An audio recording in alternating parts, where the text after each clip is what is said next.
하나님이 야곱에게 이르시되 일어나 베델로 올라가서 거기 거주하며 내가 내 형 에서의 낯을 피하여 도망하던 때에 내게 나타났던 하나님께 거기서 제단을 쌓아라 하신지라.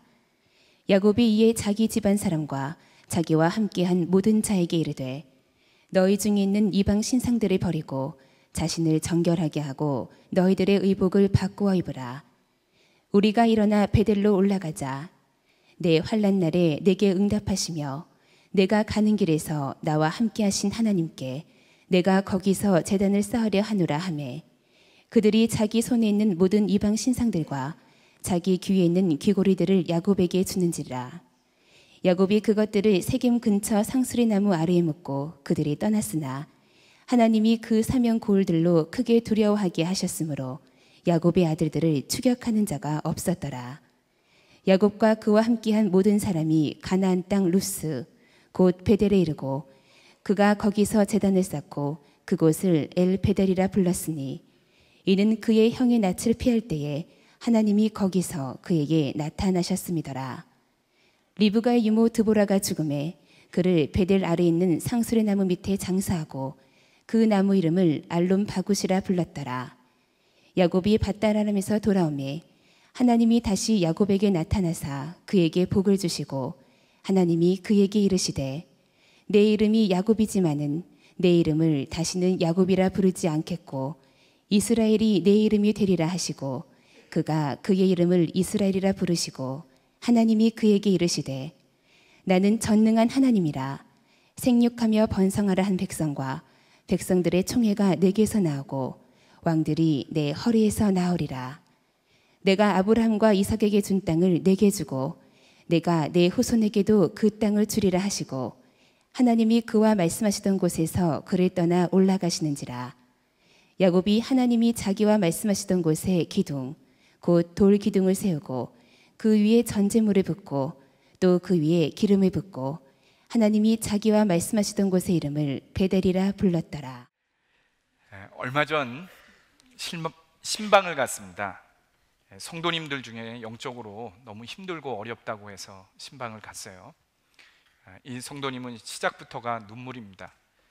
경제적으로 몇 년째 너무나 어려운 고비들을 왔는데 최근에 가정 경제가 완전히 무너져서 너무 힘든 시간을 보내고 있다고 했습니다.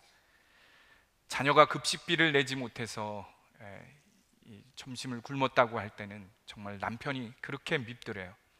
미울 뿐만 아니라 모든 것을 정말 끝내고 싶었다는 고백을 들었습니다. 목사님, 이 시험과 환난이 언제 끝날까요? 새벽 기도도 하고 금식 기도도 하고 철야 기도도 했습니다. 그런데 이제는 기도의 자리에 나가면 기도가 되지 않고 아무것도 어떤 것도 할 수 없는 이 무기력감에 빠져 있습니다. 이렇게 말씀하시는 고백을 들었습니다. 우리는 예상치 못했던 인생의 위기 앞에서 신앙적으로 어떻게 해야 할지 모를 때가 참 많습니다. 오늘 본문에 나온 야곱이 바로 그러한 상황입니다. 오늘 본문 바로 앞 사건, 창세기 34장 사건을 보면요, 야곱의 딸 디나가 외출을 나갔다가 세겜성 그 추장 함몰의 아들 세겜에게 겁탈을 당했습니다. 그리고 나서는 그들이 제안하기를 당신의 딸들과 우리 아들들이 결혼하게 해달라, 또 우리의 딸과 당신의 아들들이 결혼하자, 이렇게 제안을 합니다. 다시 말해서 나그네로 살던 이 야곱 가족을 가나안 족속에 같이 우리가 하나가 되자는 이야기죠. 그때 야곱의 아들들이 그 제안을 받아들였습니다. 대신에 조건은 할례를 받는 겁니다. 너희들 모든 남자들은 할례를 받아야 우리가 함께 결혼할 수 있다, 이렇게 말했습니다. 그래서 세겜성에 있는 모든 남자들이 할례를 받았어요. 그러자 야곱의 아들들이 움직이지 못하는 이 세겜성 남자들을 다 죽였습니다. 명예회복을 위해 피해 복수를 했는데 문제는 커진 겁니다. 왜냐하면 야곱 가족 일가족이 생존의 위기에 있는 거예요. 어떻게 해야 할지를 모르는 상황입니다. 이때의 상황을 야고보서 34장 30절에서 야곱이 이렇게 말합니다. 너희는 나를 오히려 어렵게 했구나. 이 가나안 사람이나 브리스 사람이나 이 땅에 사는 모든 사람이 나를 사귀지도 못할 추한 인간이라고 하지 않을 거냐. 우리 가족은 숫자가 이렇게 적은데 가나안 족속들이 연합해서 이제 나와 우리 가족들 모두를 칠 텐데 우리가 결국은 죽지 않겠느냐, 이렇게 말합니다. 야곱은 인간관계뿐만 아니라 생존의 위협 속에 있습니다. 어떻게 수습해야 할지 모르는 그러한 상황 속에 있는 거예요. 그때 창세기 35장 1절 말씀에 보면 하나님이 나타나셔서 이렇게 말씀하십니다. 하나님이 야곱에게 이르시되 일어나 베델로 올라가서 거기 거주하며 내가 내 형 에서의 낯을 피하여 도망하던 때에 내게 나타났던 하나님께 거기서 제단을 쌓으라, 이렇게 말씀하십니다. 왜 하나님은 베델로 올라가라고 했을까요? 왜 야복강이 아니라 베델로 올라가라고 했을까요? 야곱은 지금 생명의 촉각을 다투는 아주 긴박한 상황입니다. 그렇다면 당연히 밤새워 하나님께 기도했던 곳, 밤새워 하나님과 씨름하여 승리했던 그곳으로 가야 되지 않을까요? 그곳은 하나님이 내가 나와 겨루어 이겼다 그래서 이스라엘이라는 이름을 준 곳입니다. 그곳에는 하나님을 체험한 것도 있고요, 은사도 있고 증거가 있는 곳입니다. 그런데 왜 하나님은 척박하고 자그마한 산악에 있는 베델로 가라고 했을까요? 그 이유는 야곱에게 문제 해결보다 하나님을 만나는 것이 더 중요하기 때문입니다.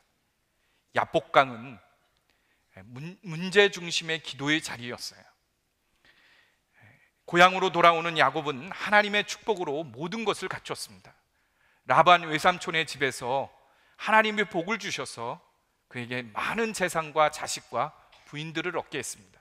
그가 돌아오는 길에는 그가 그토록 갖고 싶어 했던 라헬 부인도 있었고 첫째 부인도 있었고 두 부인에게서 난 자식들도 많았고 소떼와 양떼 모든 가축들이 많았습니다. 그러나 야곱에게 한 가지 문제가 있었어요. 그 문제는 형 에서와의 관계 문제입니다. 야곱은 형 에서를 속이고 장자권을 가로챘습니다. 그것으로 형 에서와 적대적 관계에 있었습니다. 야곱은 돌아오는 마지막 길목, 이제 이 야복강만 건너면 가나안 땅이 보여요. 그 나루터에서 가족들을 먼저 다 보냈습니다. 그리고 홀로 나루터에 남았어요. 근데 그 밤에 하나님의 사자가 나타났어요. 그래서 그 하나님의 사자와 밤새껏 씨름했습니다. 야곱이 젖먹던 힘을 당해 이 씨름하면서 내게 복을 주지 않으면 나는 결코 놓지 않겠다. 그리고는 그 붙들고 그 밤에 그렇게 기도했어요. 어느 정도 그가 붙들고 기도했냐면 하나님의 사자가 환도뼈를 분질렀는데도 놓지를 않았어요. 결국 동이 트자 하나님이 내가 나와 겨루어 이겼다, 하나님과 겨루어 이겼다 하고는 이스라엘이라는 이름을 주었습니다. 그날 밤 승리가 에서 형과의 화해를 이루었습니다. 하나님께서 에서 형의 마음을 움직이셔서 화해하게 하신 거예요. 그런데 형 에서와의 문제를 해결했는데 그 뒤에 이어지는 문제는 야곱에게 더 큰 문제를 가져왔습니다. 형 에서는 야곱에게 우리가 함께 이제 아버지가 있는 그 땅으로 돌아가 함께 살자고 했어요. 근데 야곱은 거절했습니다. 그는 어디를 선택했냐면 세겜성을 선택했어요. 기름지고 풍부한 땅 세겜성을 선택했습니다.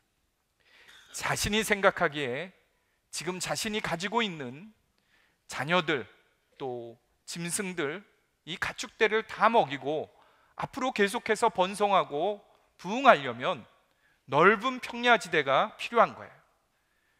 산악지형에 있는 작은 그 베델이 아니라 물도 풍부하고 초원의 일대를 이루는 기름진 땅 세겜성을 그가 자신의 생각으로 판단하고 그곳을 선택했습니다.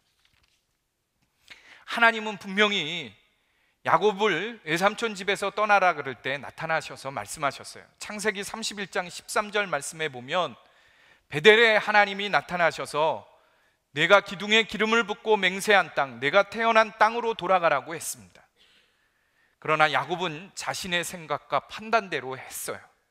이후 야곱이 세겜성에서 생활하는 이 성경의 창세기 34장에 보면 세겜성 생활 속에서 하나님이라는 단어는 한 번도 찾을 수가 없어요. 환도뼈가 부러지며 죽기 살기로 하나님께 기도했던 야곱은 어디로 갔을까요? 하나님과 겨루어 이겼다 하여 받은 이스라엘이라는 이름은 어디로 갔지요? 하나님을 찾아도 문제 해결에만 매달리면 이렇게 됩니다.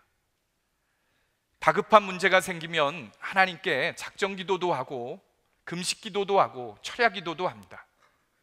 그러나 문제가 해결되면 기도의 자리에서 그 성도를 찾아볼 수가 없네요. 우리 입시 때가 되면 학부모들 기도의 자리에서 보지만 입시 끝나면 하나도 보이지가 않잖아요. 야복강 나루에서 야곱은 하나님의 계획과 뜻 가운데 구한 것이 아닙니다. 자신에게 필요한 것을 채우기 위해 몸부림치며 기도한 자리예요.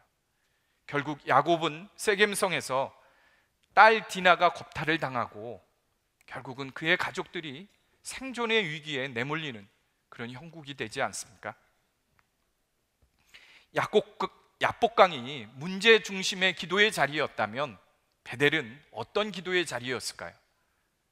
베델은 하나님을 만나는 곳이었습니다. 베델은 야곱이 에서를 피해 외삼촌 집으로 라반의 집으로 도망갈 때 첫날 밤을 보낸 곳입니다. 눈이 어두운 아버지 이삭을 속이고 형을 대신해서 장자권을 대신 받았어요. 그러나 장자권을 받았지만 당장 에서 형한테 붙잡히면 죽는 겁니다. 그러니까 아버지와 이 엄마가 리브가가 보따리를 싸갖고 외삼촌 라반의 집으로 보낸 거예요. 처음 떠나보는 길입니다. 처음 가보는 곳이에요. 한 발이라도 더 빨리 에서 형으로부터 달아나야 됩니다. 그런데 날이 어두워졌어요. 갈 길은 먼데 어둠이 찾아와서 캄캄하여 머물러야 합니다. 우리 인생길에도 야곱과 같은 때가 있지 않습니까? 가야 할 길은 먼데 회사에서 퇴직하라고 그래요. 미래와 장래를 꿈꾸며 사업을 준비했어요. 취직을 준비했어요. 결혼을 준비했어요. 그런데 아무것도 안 되어 머물러야 할 때가 있습니다. 바로 오늘 베델의 첫날 밤을 보내는 야곱과 같은 거예요. 그러나 그때가 하나님을 만나는 때라는 것 아십니까? 야곱은 그 밤에 하나님이 찾아왔어요. 돌베개를 하고 누워 잠이 들었는데 꿈속에서 하나님이 야곱에게 나타나셔서 첫 인사를 이렇게 했습니다. 나는 내 조부 아브라함의 하나님이요 아버지 이삭의 하나님이다. 이제부터 너의 하나님이 되어 너를 지키고 보호해 줄 뿐만 아니라 내가 누워있는 땅을 너와 내 후손에게 줄 것이다. 내 후손이 번창하고 이 땅의 모든 백성이 내 후손을 통해 복을 받을 것이다. 그뿐만 아니라 너를 반드시 이곳으로 다시 돌아오게 하고 이 약속이 성취될 때까지 나는 너를 결코 떠나지 않을 것이다. 이렇게 말씀하셨습니다. 야곱은 잠에서 깨어서 말했습니다. 하나님이 분명히 여기에 계시는구나. 그런데도 내가 알지를 못했구나. 이곳은 하늘로 가는 문이 있는 곳이다. 그리고는 야곱에게는 영적인 눈이 열린 거예요.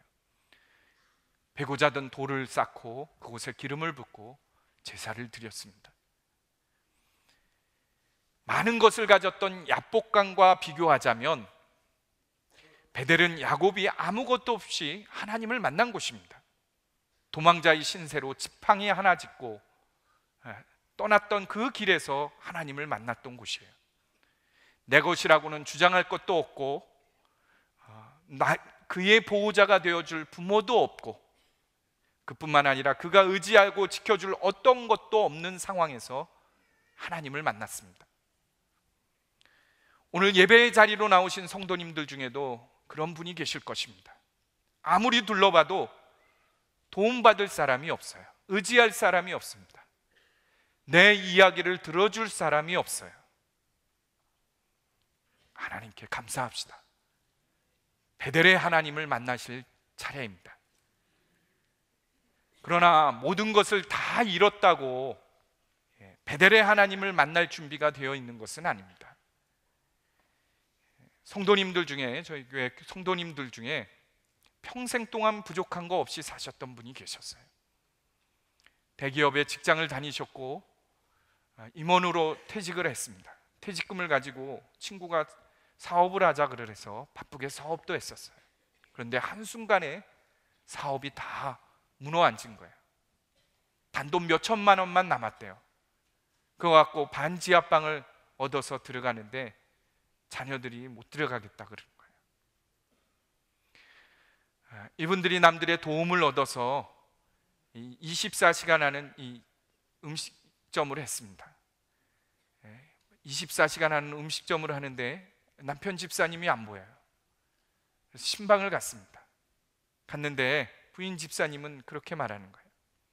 그동안은 여보 바빠서 함께 예배드리지 못했는데 나는 정말 소원이 당신하고 나란히 같이 앉아서 예배드리는 거고 같이 신앙생활하는 게 꿈이었다고. 이제 그냥 버는 만큼 갖고 살고 주일 예배 지키자고 이렇게 이야기를 해요. 근데 남편 집사님은 안 됩니다. 자식들 이제 다 출가시켜야 되는데 미안하다는 거예요. 아버지 가장으로서 미안하다는 거예요. 그래서 어떻게든지 벌어서 그 준비를 해야 된다는 거예요. 그리고 1년여가 지났습니다. 집사님이 병원에 입원했어요. 문병을 갔습니다.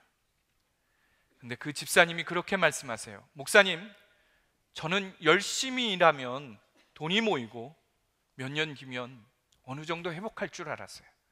전에는 내가 그 돈을 참 우습게 알았는데 그 돈 모으는 게 쉽지 않네요. 그렇게 말씀하세요. 우리가 가난하다고 생각하면서도 여전히 옛 과거 내가 가졌던 것이 많았던 나를 붙잡고 있는 성도들이 있습니다. 옛날에 과거에 내가 어떤 사람이었는데, 전에 내가 어떤 지위를 가졌었는데, 전에 내가 얼마만큼의 돈을 벌었는데, 전에 내가 교회에서 어떠한 사람이었는데, 이런 것들을 붙들고 계세요. 이런 분들은 예배의 자리에 나와도 하나님을 만나는 기쁨으로 충만하지 못합니다. 기도가 막히고 신앙생활에도 기쁨과 감사가 없어요. 이분들은 아직도 베델의 하나님을 만날 준비가 되어 있지 못한 것입니다. 하나님을 만나는 것이 문제 해결보다 더 중요함을 명심하지 못한다면 아직 베델의 하나님을 만날 준비가 되어 있지 못한 겁니다. 아무리 문제가 어려워도, 아무리 문제가 급박해도 예수 그리스도를 주님으로 영접한 사람이라면 당장 눈에 보이는 그 어려운 문제 해결에만 집중해서는 안 돼요. 언제나 주 예수님을 바라보아야 합니다. 왜냐하면 이것만이 모든 문제의 근본 해결책이기 때문에 그래요.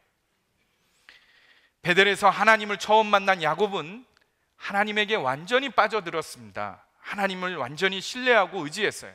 자신의 장래뿐만 아니라 앞으로 태어날 모든 후손들에게 하나님이 사랑하고 책임져 주신다는 그 약속의 말씀을 붙들고 그가 이제부터는 오직 하나님만 믿겠다고 결단을 합니다. 그리고 11조 헌금을 드리겠다고 창세기 28장 21절에서 22절에 나와요. 사랑하는 사람과의 관계에서 첫 만남은 매우 소중하지 않습니까? 왜냐하면 이때보다 순수하고 신실한 마음이 없기 때문에 그래요. 저는 순회 선교단의 김용희 선교사님 처음 배웠을 때 저 선교사님 조금 오버한다 이런 마음이 들더라고요. 왜냐하면 예수 그리스도의 십자가, 예수 그리스도의 복음만 말씀하시면 우시는 거예요. 울먹울먹 하시는 겁니다. 예수 그리스도의 십자가, 예수 그리스도의 이름만 들으면, 그 말씀만 하시면 울먹울먹해요. 그런데 그분이 고백하는 것이 있어요. 자신은 술집, 요정집의 아들로 태어나서 화류계에서 죄악 가운데 죄에 뜬 장아찌로 죽다가 살아갈 인생이었는데 예수님이 자신을 찾아와 만나주신 거예요. 그리고는 나를 위해 나를 사랑하사 독생자를 드리기까지 사랑하신 하나님의 사랑을 만난 것입니다. 예수 그리스도를 만난 거예요. 그래서 그 선교사님은 예수 그리스도의 십자가만 말씀하시면 울먹울먹하고 우시는 겁니다. 첫사랑은 우리뿐만 아니라 하나님도 매우 중요하게 여깁니다. 요한계시록 2장 4절 말씀에 보면 하나님이 에베소 교회를 책망하는 말씀이 나옵니다. 내가 처음 사랑을 버렸다. 어디서 처음 사랑을 버렸는지 기억하고 회개하여 회복하라 그랬습니다. 만약 그렇지 않으면 촛대를 옮기겠다, 이렇게 아주 단호하게 말씀하세요. 하나님도 야곱과의 첫 만남을 매우 중요하게 여겼습니다. 베델에는 하나님과 야곱과 첫 만남, 첫 약속, 첫 맹세가 있기 때문에 소중한 거예요. 우리의 베델은 어디죠? 야곱은 베델로 올라갔는데 우리는 어디로 가야 합니까? 우리의 베델은 놀랍게도 우리의 마음입니다. 고린도후서 13장 5절 말씀에 너희는 믿음 안에 있는가 너희 자신을 시험하고 너희 자신을 확증하라. 예수 그리스도께서 너희 안에 계신 줄을 너희가 스스로 알지 못하느냐? 그렇지 않으면 너희는 버림받은 자니라. 이렇게 말씀하세요. 예수님은 우리 마음 안에 계세요. 안타깝게도 많은 그리스도인들이 자신의 마음에서 예수님을 만나는 것을 잘 모릅니다. 여러분, 야곱처럼 베델로 가려면 여러분의 마음에 집중해야 돼요. 주목해야 합니다. 주 예수님은 여러분의 마음에서 여러분을 만나기를 간절히 기다리고 있어요. 여러분보다 더 간절히 기다리고 있습니다. 우리도 예수님을 처음 만났을 때 어땠죠? 하나님의 사랑에 감격하여 눈물로 회개하며 돌이키지 않았습니까? 그때의 감격을 잘 생각해 보세요. 사망과 죽음의 권세에서 노임받게 하신 예수님, 그 한 분 외에 무엇이 더 필요하던가요? 마음의 눈으로 행복을 만지다란 책을 쓴 김기현 자매가 있습니다. 이 자매는 대학교 1학년 때 서울에 있는 명문대학에 입학했는데 1학년 때 이 턱 교정 수술을 받았어요. 이게 잘 맞지를 않아서 턱 봉합 수술을 받다가 의료사고를 당합니다. 피가 응고돼서 기도를 막았는데 잠시 숨이 막힌 사이에 뇌세포가 죽은 거예요. 깨어났는데 전신마비입니다. 눈도 보이지를 않아요. 그래서 노력하고 억지로 하여 이 전신마비는 풀어졌는데 눈은 실명한 거예요. 그래서 2년 반 동안 좋다는 의사들 외국까지 다 뒤져서 다녔는데 실명을 돌이키질 못했습니다. 그가 할 수 있는 것은 다 했대요. 절도 찾아갔고 무당을 불러서 10개월 동안 굿도 해봤고. 그런데 거기에다가 의료사고 분쟁을 했는데 대법원까지 갔는데도 졌어요. 헌법 재판까지 갔는데도, 헌재까지 갔는데도 졌습니다. 재판을 오래 하고 치료를 받다 보니 가정경제도 무너진 거예요. 김기현 자매가 결국은 모든 걸 포기하고 실명한 사람으로 살기로 했습니다. 그리고 대학도 다시 가는데 문제는 이 모든 것이 자신에게 짐인 거예요. 집안의 경제가 기울인 것도 자신의 짐이고 부담이고, 학교를 이제는 눈먼 자로 평생을 살아가야 되고 학교도 맞춰야 되는 것도 짐인 거예요. 그래서 매일 죽고 싶다는 마음만 있었대요. 그래서 자살을 시도하기도 했습니다. 그리고 세상이 원망스럽고 사고를 낸 의사가 원망스럽고 모든 사람이 원망스러운 거예요. 근데 어느 날 학교에서 기독교 교육을 가르치는데 그 과목을 선택 과목으로 들었대요. 그 교수님을 만난 거예요.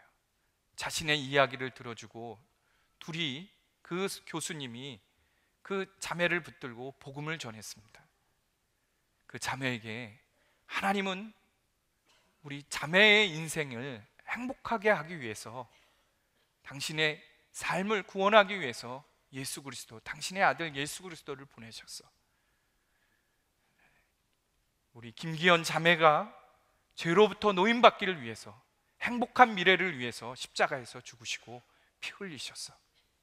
이 자매에게 행복한 미래라는 말이 마음에 와 부딪히더래요. 정말 그럴까? 그리고 그날 예수님을 영접했습니다. 영접하는데 정말 그게 믿어지더래요. 그 다음부터 이 김기현 자매에게 놀라운 일들이 일어났습니다. 기도하면 이루어지는 역사들이 일어난 거예요. 그뿐만 아니라 실명하여 내가 결혼할 수 있을까 했는데 자신을 잘 봉양하고 도와줄 남자를 만나서 결혼을 했어요. 그리고 지금은 보스턴에 있는 대학에서 사회복지학 박사학위를 하고 있어요. 그가 한때는 KBS 방송도 김기현이라는 그 타이틀을 가지고 수많은 절망에 있는 사람들을 일으켰습니다. 앞으로 자신을 통해 놀라운, 자기처럼 어렵고 절망 중에 있는 사람들을 위해 일하겠다 그래요. 지금도 그는 그때 만났던 예수님, 그분 붙들고 살고 있어요. 하나님은 우리가 인생의 위기를 만날 때마다 이 예수님께로 돌아가라고 말씀하십니다. 높은 지위, 세상적인 지식, 돈, 아무 소용이 없습니다. 이런 것들이 결코 우리 인생의 위기에서 구원해 주거나 이기게 하지 못합니다. 여기에 나오신 모든 성도님들이 바로 그 증인 아닙니까? 베델로 올라가는 길은 예수님과 만났던 첫사랑을 회복하는 거예요. 내가 죄 사함 받았던 그 감격의 십자가로 돌아가는 겁니다. 자, 이제 우리 모두가 베델로 올라갈 차례입니다. 예수님을 만나러 가야 돼요.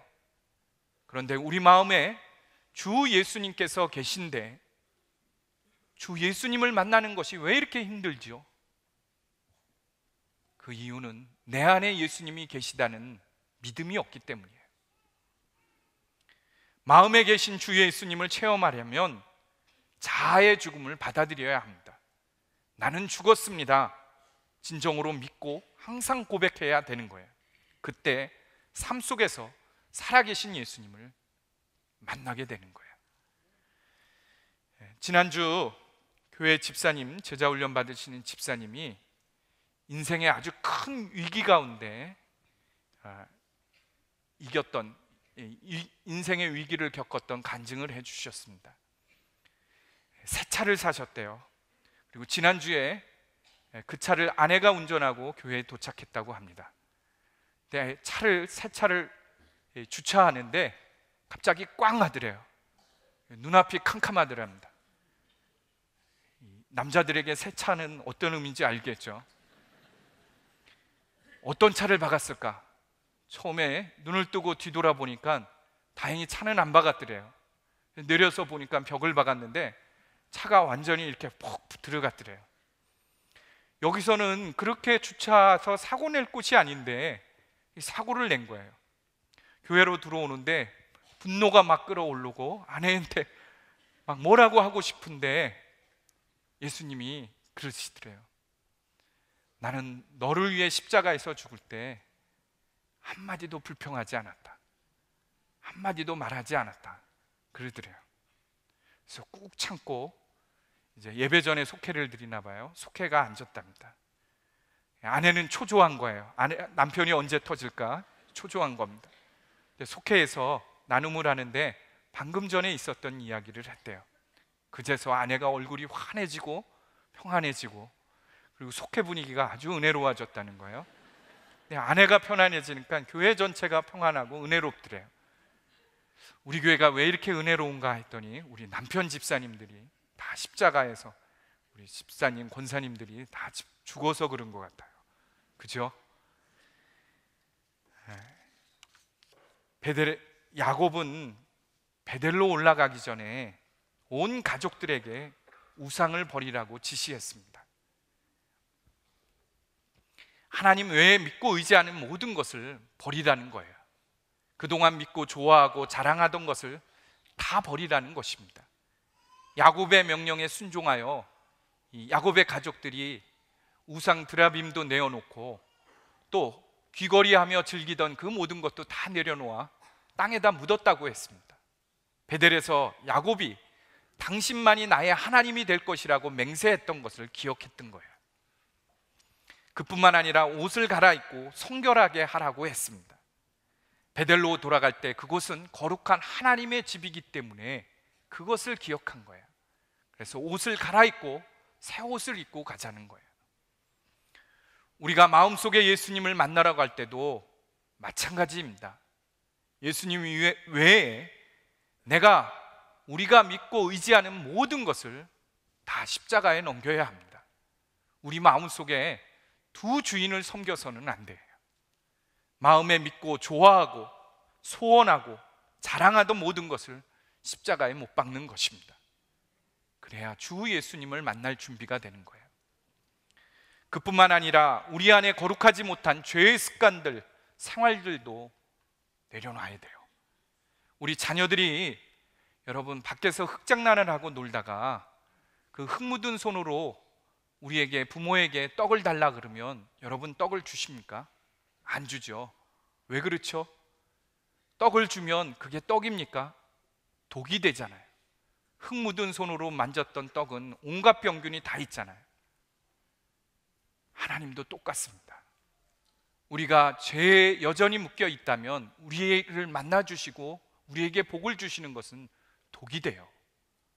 그래서 예수님을 만나러 베델로 올라가기 전은 반드시 우리가 정리해야 할 것이 죄의 문제입니다. 저는 중학교 때 예수님을 만났습니다. 부흥회 때 예수님을 만나고 이 목회자가 되기로 서원을 했어요. 그 뒤 신학교를 졸업하고 목사 안수를 받았지만 계속해서 방황을 했습니다. 안수를 받자 아버님이 또 다치셔서 2년간 휴직도 해야 했고요. 파트로 또 부목사로 복직했지만 정말 쉽지 않은 그런 부목사 생활을 했습니다. 늘 의심하며 살았습니다. 하나님이 정말 이 길을 가라고 하는 것일까? 결혼도 늦어졌고 모든 것이 뒤처진 인생을 살았습니다. 왜 하나님은 나에게 이렇게 혹독해 하는 것일까? 때로는 목사로서 하지 말아야 할 죄도 지었습니다. 성도들이 보지 않으니까 신학교 때 배운 술, 담배를 했어요. 그런데 유기성 목사님이 이 교회에 부임하자마자 2004년 신년 부흥회를 했습니다. 여지껏 말씀을 듣는 중에 내 죄가 드러나기 시작한 거예요. 깨달아지기 시작했습니다. 내 죄의 실체를 봤어요. 눈앞이 캄캄해지는데 정말 눈을 떠도 캄캄한 것이 느껴질 정도로 어둠을 경험했습니다. 이것이 사망이구나, 이게 죄의 결과이구나를 알았습니다. 하나님께 용서해달라고 회개하고 또 회개했습니다. 그때 예수님이 제게 찾아오셨어요. 내가 너를 위해 죽었다. 더 이상 죄의 종노릇하며 살지 말라. 죄는 이제 너와는 아무 상관이 없다. 내가 너와 함께 십자가에 죽었다. 내가 영원히 너와 하나 되어 함께 살 것이다. 저는 하나님께 그날 기도했습니다. 저는 예수님과 함께 십자가에서 죽었습니다. 이후의 삶은 오직 예수님과 하나 되어 동행하겠습니다. 평생 성령님께 사로잡혀 목회하겠습니다. 만약 죄를 가지고 제가 계속해서 목회했다면 어떻게 됐을까요? 목회가 잘 되었다면 또 어떠한 결과가 왔을까요? 그것은 저주입니다. 오늘 예배에 참석하신 성도 여러분, 예수님을 만나러 갑시다. 우리를 이 위기에서 구원할 분은 예수 그리스도, 오직 예수 그리스도 한 분입니다. 예수님은 요한복음 14장 18절 말씀에서 우리를 고아처럼 버려두지 아니하시고 영원히 함께 하신다고 약속하셨어요. 우리와 함께 하신다고 약속하셨습니다. 이 약속 하나면 모든 문제가 해결되는 거예요. 자, 이 시간 우리가 함께 기도하는데요, 특별히 오늘 설교를 놓고 기도하는 중에 하나님이 그런 마음을 주세요. 오늘 예배드리는 성도들 중에 정말 마지막이라고 생각하고 좌절과 절망 속에 있는 성도들, 인생의 위기 속에 수월과 같이 계속 빠져드는 그 속에, 신앙의 무기력 속에 빠져 있는 성도들이 있을 것이다. 그 사람을 살려야 된다. 또 죄악 가운데서도 여전히 끊지 않고 끊지 못하고 붙들려 있는 사람, 오늘 결단하고 나를 만나야 된다는 마음을 강하게 해주셨어요. 오늘 예수님을 정말 베델로 올라가 야곱이 하나님을 만났듯이 내 마음속에 계신 예수 그리스도를 믿기로 결단하는 사람, 만나기로 결단하시는 성도들은 시간 우리 자리에서 일어납시다. 내가 그동안 믿고 의지했던 것 이제 모두 내려놓겠습니다. 하나님, 죄의 습관적으로 끊지 못해서 고통스러웠던 것 이 시간 내려놓습니다. 오직 예수님을 만나겠습니다. 우리 함께 통성으로 기도하겠습니다. 하나님 아버지, 주님 감사합니다. 이 시간 오셔서 우리를 붙들어 주시고 함께 하시니 감사합니다. 성령님 역사하여 주옵소서. 오늘 절대적인 위기 속에서, 인생의 위기 속에 있는 성도들을 붙들어 주시고 일으켜 주시옵소서. 하나님, 기도해도 내 인생이 풀리지 않고 좌절과 낭망 속에 여전히 있는 우리들을 일으켜 주옵소서. 아버지여, 이 시간 우리가 예수님을 만나길 원합니다. 베델로 올라가 하나님을 만나길 원하셨던 주님, 이 시간 오직 하나님 결단합니다. 내가 의지하고 믿었던 모든 인간관계들, 모든 것을 내려놓고 하나님을 만나러 갑니다. 주님을 만나길 원합니다.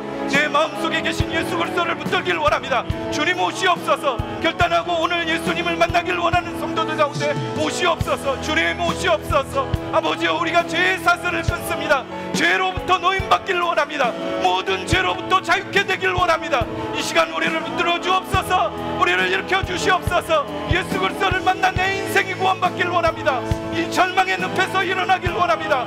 주여, 우리를 붙들어 주옵소서. 오늘 참석한 모든 성도들을 일으켜 주시옵소서. 주여, 구원하여 주시옵소서. 예수 그리스도 안에서 일으켜 주시옵소서. 주여, 붙들어 주시옵소서. 아버지여, 오늘 부르짖어 기도하는 성도들, 주님을 만나길 원합니다. 예수 그리스도를 꼭 만나고 돌아가길 원합니다. 주여, 임하여 주시옵소서. 이들이 결단하고 주 앞에 나갈 때에 만나 주소서. 우리의 인생의 위기에서, 이 인생의 아버지의 무너짐에서, 무기력에서 구원하소서. 무기력에서 구원하소서. 주님 붙들어 주시니 감사합니다. 우리를 일으켜 주시니 감사합니다. 예수 그리스도 안에 있게 하시니 감사합니다. 전능하신 하나님, 구원의 주님, 이 시간 우리가 성전에 올라 주님을 간절히 찾습니다. 세상은 전쟁과 난리의 소문으로 어수선하고 우리의 삶은 여러 가지 어려움과 고통 속에, 위기 속에, 무기력 속에 있습니다. 그러나 우리가 이 시간 다른 어떤 것보다 주님을 갈망합니다. 예수님을 만나길 원합니다. 질그릇과 같이 연약한 우리 안에 계신 예수 그리스도를 만나길 원합니다. 이 시간 우리가 결단하여 하나님께 나아갑니다. 그동안 우리가 의지하던 모든 것을 내려놓습니다. 인간관계, 우리의 재력, 우리의 과거, 그 모든 것을 내려놓습니다. 그동안 우리를 영적으로 어지럽히고 무너뜨렸던 모든 죄의 습관을 이 시간 예수의 이름으로 끊습니다. 하나님의 아들이신 예수 그리스도만이 오직 하나님의 크신 능력이요, 예수님만이 우리를 이 인생의 위기에서 건지실 분임을 믿고 간구합니다. 내가 너희를 고와 같이 버려두지 않겠다고 약속하신 주님을 믿고 간구합니다. 이 민족을 붙들고 있는 전쟁의 영이 물러가길 원합니다. 북한의 위정자들의 마음을 움직여 주십시오. 전쟁의 무기를 녹여 평화의 도구가 되게 하시고 전도와 선교의 도구가 되게 하시고 이 민족이 복음으로 거듭나 마지막 때 복음을 전하는 열방 가운데서는 민족이 되게 하여 주시옵소서. 대한민국의 대통령과 유정자들을 하나님 붙들어 주옵소서. 어려운 때에 지도력을 주시고 국론이 하나 되어 이겨내게 하여 주옵소서. 이 나라의 경제 회복을 주십시오. 수많은 집안의 가장들이 일자리를 얻게 하시고 가정의 생계가 위협받지 않게 하여 주옵소서. 선한 목자교회에 더욱더 이 어려운 때에, 마지막 때에 기도의 영을 부어주십시오. 하나님 나라 선교를 위해, 나라와 민족을 위해 중보 기도하는 사명의 재단이 되길 원합니다. 민족의 재단이 되길 원합니다. 새벽에 부흥을 주십시오. 오늘 하나님께 예물을 드려 마음을 봉헌한 성도들, 그들의 인생을 쓰시옵소서. 그들의 각 기업과 자녀들을 쓰시옵소서. 어디에 있든지 하나님의 능력의 사람이라 일컬음받게 하여 주시옵소서. 오늘 예배에 참석하지 못한 교우들, 군대에 멀리 떨어져 있는 우리 자녀들, 외국에 나가 있는 우리 식구들, 병중에 있는 성도들 함께 하시어 눈동자와 같이 보호해 주시고 오늘 그 자리에서 살아계신 하나님을 체험케 하여 주옵소서. 우리를 죄에서 구원하신 예수 그리스도의 이름으로 기도합니다.